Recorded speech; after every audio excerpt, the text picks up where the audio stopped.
BJP party version Kaleshwaram project అనేది నిర్మాణం జరగడానికి ముందు వెనక చాలా సందర్భాల్లో మనం మాట్లాడుకున్నాం. జరిగినటువంటి తర్వాత కుంగుపాటు తర్వాత చాలా సందర్భాల్లో మనం డిబేట్లు నిర్వహించుకున్నాం, మాట్లాడుకున్నాం. ఇక్కడ కాళేశ్వరానికి సంబంధించి BJP party stand, Etela Rajender stand కొంచెం మారుతుంది. అధిష్టానం చూసుకుంటుంది. అమిత్ షా, మోదీ చెప్పిన మాటలే మాకు ఆ స్టాండ్తోనే ఉందని బండి సంజయ్ చెప్పడం, ఈటల రాజేందర్ మాట్లాడుతున్న మాటలకి ఏమైనా వైరుధ్యం ఉంది. ఇందాక ప్రధానంగా వెంకటరెడ్డి గారు ఒక ప్రశ్న సంధించారు. అంటే టెక్నికల్గా అక్కడ క్వశ్చన్స్ అవుతుంది. అసలు ఈ టర్మ్స్ అండ్ కండిషన్స్ మాట్లాడుతున్నారు. అసలు ఎందుకు ఆ టర్మ్స్ అండ్ కండిషన్లో పీసీ ఘోష్ కమిషన్ ఏం ప్రశ్నించింది, మీరు ఏం చెప్తారు? రాజశేఖర్ గారు మీకు అట్లాగే గారికి, రామరావు గారికి, అట్లాగే బీజేపీ నాయకులు పెద్ద వెంకటరెడ్డి గారికి మన అమ్మాయి నమస్కారం. నమస్తే. వెంకటరెడ్డి గారితో పూర్తి చేసి, ఎందుకంటే ఒక మాట చెప్తే ఇస్తారు. ఎందుకంటే ఇప్పుడు ఎవరి గోళ వార్దని పెట్టారు. నాకు ఒక 15 ఏళ్ళ నుంచి నా గ్రూప్ దానికి ఎవరి గోళ వార్దని గ్రూప్ అంటే ఫలానా దానికి సంబంధం లేకుండా అన్ని మాట్లాడుకోవస్తాం. కానీ తెలంగాణ వచ్చిన తర్వాత ఎవరి నుండి ఆంధ్రదేశం పెట్టి జాతకలవాటి ఎవరిని ఆంధ్రదేశం ఎవరి గోల వాడితే నాకు మాత్రమే 15 ఎవరి గోల వాళ్ళకేముంది. కరెక్ట్గా అన్ని పార్టీలో అన్ని పార్టీలో రాజకీయం. ఈ ప్రశ్న నేను జవాబు చేసినాక వాళ్ళు ఒక్కొక్కరిని చేసినాక ఏంటంటే ఇప్పుడు మన దుప్పటి మారిపోయి ఉంటుంది. రాజశేఖర్ గారు ఏమైందంటే ఏ పార్టీలో ఉంటే ఆ పార్టీ పాట పాడాలి. యాక్చువల్ గా మనకు బేస్ ఉన్నది, మనకి పడిపోతుంది. ఆ పదవిలో ఉన్న పేరు చేసినా ఏం చేయలేదు చెప్పాలి కదా. విజయనగర్ గారిని విషయం ఆక్రమంగా అక్కడ ఏం జరిగిందని చెప్పారు. ఆయన అడిగిన ప్రశ్నలు కూడా ఎక్కడ మాట కరెక్ట్ అవుతుంది. టర్మ్స్ ఆఫ్ రెఫరెన్సెస్ కూడా ఏంటంటే అసలు వాళ్ళకి ఇచ్చిన దానికన్నా ఇంటికి వస్తే దాటిపోతున్నారు అనుకున్నాను. వాళ్ళకి ఇచ్చిన మేడిగడ్డ కుండుపాటు ప్రారంభం ఉంది. ఇట్లానే మిగతా 2 బ్యారేజ్లు కూడా ఆ 2 బ్యారేజ్ల గురించి ఆయన మాట్లాడుతున్నారు. వారు దాటి అంటే అవినీతి పోయింది. ఏం మాట్లాడుతున్నాను, ఎందుకు మార్చింది, పాణించే ఎందుకు మార్చిండు, ఇంకేంటి, బిగ్ బాస్ ఎవరు, ఇవి మాట్లాడుతున్నారు. ఇంకా చెప్పాలంటే గతంలో ముఖ్యమంత్రి గారేమో బయటపడి సుప్రీంకోర్టు చివాట్లు పెట్టి బయటకు వెళ్ళు. నేను తీసుకొచ్చి గారు అందరూ వచ్చేసి కానీ టర్మ్స్ ఆఫ్ రెఫరెన్సెస్ లో ఈ మేడిగడ్డ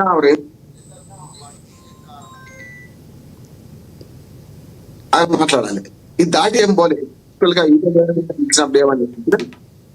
అక్కడికి ఎందుకు మంచిగా చాక్లెట్ ఆమోదం ఉందా లేదా అని అనుకుంటే ఫస్ట్ అంటే ఏం చెప్తుంది అన్నాడు. అలా ఇదే కదా వాళ్ళ ఇలా ఎకరాల గురించి వచ్చిన దాని మన దృక్పథం ఉందంటే ఇప్పుడు కాంగ్రెస్ లో ఫిరాయించిన మన తుమ్మల నాగేశ్వరరావు గారు మాట్లాడాలి. మరి అంటే ఫిరాయింపు కాగానే అంతకుముందు అంటే కుటుంబం పైపోతారు. అంతకుముందు 15 మంది నచ్చే కదా. సో తుమ్మల నాగేశ్వరరావు గారు ఈయనే మన ఈటల రాజేందర్ గారు 10 ముగ్గురు సబ్ కమిటీతో ముందుకు అసలు క్యాబినెట్ ముందుకే రాలేదండి. క్యాబినెట్ లో చర్చకి రాలేదు. సబ్ కమిటీ వచ్చింది కానీ సబ్ కమిటీలో అంతకుముందే నిర్ణయానికి వచ్చినాం. నిజంగా చెప్పానంటే ఏమంటున్నారు, మొదటి నుంచి క్యాబినెట్ నిర్ణయం చేసుకుంటారు. బ్యాంక్ కూడా వస్తుందా, సిడబ్ల్యూసీ అనుమతిస్తుందా, సిడబ్ల్యూసీ మొదలుపడి ఎన్సీసీ ఇస్తుందా, ఏ అనుమతి లేకుండా క్యాబినెట్ అనుమతి లేకుండా వాటినే కేసీఆర్ కంటే వాడు కట్టదా ఎట్లయితుంది. అందుకని నేను ఏమంటానంటే బాధ్యత మాజీ మంత్రిగా ఆయన చరిత్ర విషయం చెప్తుంది. అది కరెక్టా కాదా సుమనాగేశ్వరరావు గారు మాట్లాడిన దాన్ని బట్టి కరెక్ట్ కాదు అనిపిస్తుంది.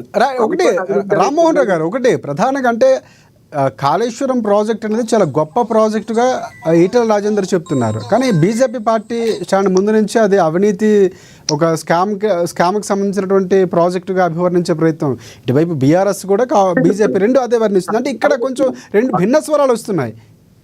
చెప్తాను కరెక్ట్ మంచిది. ఏమంటే ఎక్కడ మొదలు పెట్టిండో బండి సంజయ్ గారు ఎక్కడ ఆగిందో అక్కడికి ఏముంది. బండి సంజయ్ ఏమంటున్నారు అంటే అక్కడి నుంచి అన్ని గురించి లేదంటున్నారు. ప్రాణేక వేళ మొదటి నిధులు పెట్టిండు, దాన్ని ఏం చేయకుండానే అనవసరం ఇక్కడ మార్చిండ్రు. ఆ 161 టీఎంసీ దాని పక్క 161 టీఎంసీ అక్కడ అందుబాటులో ఉంటే వాస్తవం నివేదిక అదే ఇచ్చింది. కేంద్రం ఏం చెప్పింది, ఎందుకు అక్కడి నుంచి మార్చింది అంటున్నారు. మార్చడానికి కారణం కూడా ఈటల రాజేందర్ గారు చెప్పారు. ఏమని, ఆనాడు 152 మీటర్ల ఎత్తులో కట్టాల్సి ఉంటే పక్కనున్న ముఖ్యమంత్రులు అంతకుముందు కాంగ్రెస్ వాళ్ళు ఉన్నప్పుడు ఇక్కడ కాంగ్రెస్ అక్కడ కాంగ్రెస్ కట్టలేదు. తర్వాత 18 వచ్చిన తర్వాత మేము చాలా ప్రయత్నం చేసినాము. కేసీఆర్ గారు స్వయంగా అక్కడ అప్పటి ముఖ్యమంత్రి 18 పోయిండు. పోతే ఆయన ఏమన్నాడంటే నేను ఉద్యమాలు చేసినామని సాహిత్య వ్యతిరేకంగా కాంగ్రెస్ ఆయనలో 10 ఏళ్ళు, అటువంటి నేను ఎట్లా అంగీకరిస్తున్నా, ప్రజలు ఏమంటారు, ఆ నియోజకవర్గం అయింది, పక్క నియోజకవర్గం అయింది, ప్రాణహిత పక్కన ఉన్న మన సర్మిడియట్ పక్కన నియోజకవర్గం అయింది. ఆయన ఏమన్నాడంటే నేను ఎట్లా అంగీకరిస్తా, ఉద్యమాలు చేసిన మన ఇద్దరు ఏకమైన అనుకోక అని అనే మాట ఇతర క్లియర్ చెప్పుకుంటే ఏమన్నాడంటే, ఒకవేళ నేను అంగీకరిస్తే కరెక్ట్ కాదు, కానీ మీరేం చేయాలంటే ఎత్తు తగ్గించి కట్టుకోండి అని 145 మీటర్లకు ఒప్పుకున్నారు. అంటే మహారాష్ట్ర భూభాగం మునిపోదు 145 టీఎంసీలో 155 ఎత్తు కడితే అప్పుడు ఏమవుద్ది అంటే 145 ఎత్తు అంటే కేవలం 60 టీఎంసీ కూడా దొరికాయి అక్కడ. అట్లా సిడబ్ల్యూసి అదే చెప్పింది, వాక్కోస్ నివేదిక అని చెప్పింది, అందుకు మార్చినమని ప్రభుత్వం తరపున ఆనాటి ప్రభుత్వంలో ఉన్న ఆర్థిక మంత్రి ఈటల అని చెప్పిండు. ఇక ఇక్కడ రెండోది మొదటి వెర్షన్ ఏమో ఎందుకు మార్చిన ఆయన అడిగితే మార్చిన సంగతి నేను చెప్పిండు, ప్రభుత్వం ఏం చేసిన నిర్ణయం చెప్పిండు కదా. ఎక్కడ అవినీతి గురించి వచ్చింది, ఇక్కడ అవినీతి గురించి విచారించాల్సింది 200 కోట్లతో ఒక ఆయన, 200 హరిరామన్ 200 కోట్లు, ఇంకొక ఈఎన్సీ నూనె శ్రీధర్ ఇప్పుడు కస్టడీలో ఉన్నాడు, ఇద్దరు 200 కళ్ళు చేస్తే నాకు కూడా అనుమానం ఉంది. ఎందుకంటే పిందోడే ఇప్పుడు కింది అధికారి కింద తింటే అధికారికి ఎంత పోయింది, రాజకీయ నాయకత్వానికి ఎంత పోయింది, అది ఏం పక్కనే కాళేశ్వరం ఈటల రాజేంద్ర చెప్పకముందే నేను ఏమంటున్నానంటే అద్భుతమైన ప్రాజెక్టు కాళేశ్వరం బ్యారేజ్ అనేది బ్యారేజ్ కట్టుకోవాలి. పనకచెండ కూడా అదే పొద్దున పనకచెండ కూడా ఇచ్చిపోతే మన సేమ్ మల్లన సాగర్ ద్వారా 175 టీఎంసీలు కట్టుకుంటాం. కనుక ఈ రెండింటి కాంట్రాక్ట్ క్లియర్. ప్రభుత్వంలో ఉన్న కాంట్రాక్ట్ మంత్రి ఆనాడు పార్టీ మారగానే తుమ్మల నాగేశ్వరరావు గారు మీరు ఇస్తారా, నేను ఏమంటాను కరెక్ట్ కాదు కదా. అంటే తప్పు చేసిన తప్పన్నా. ఇప్పుడు ఈటల గారు మాట్లాడినటువంటి మాటలు ఏవైతే ఉన్నాయో అంటే వాస్తవాలు మాట్లాడే ప్రయత్నం ఈటల రాజేందర్ చేస్తారు అనుకోవాలా? ఖచ్చితంగా బండి సంజయ్ ఆ వ్యాఖ్యలు ఎందుకు చేయాల్సి వచ్చింది? అంటే ఆయన వ్యక్తిగత స్టాండ్ అని పరోక్షంగా విమర్శించే ప్రయత్నం చేయడం కాదు కదా. అంటే ఇప్పుడు వాళ్ళిద్దరి మధ్య వైరం మొదటి నుంచి పడుతున్నది. ఇప్పుడు అంటే ఇప్పుడు మూటగా ఆపలేమ్మా, అది ఉన్నది. ఆ వైరం రాజకీయ వైరం ఒకటే జిల్లా వాళ్ళు, ఉమ్మడి కర్నూలు జిల్లా వాళ్ళు వైరం ఉన్నది. అంతేకాదు ఇప్పుడు మనకు రాజేష్ సింగ్ గారు అద్భుతమైన విషయం చెప్పారు. వెంకటరెడ్డి గారు ఆజాద్ సింగ్ కట్టర్ హిందూ వాది, కట్టర్ బీజేపీ వాది. ఆయన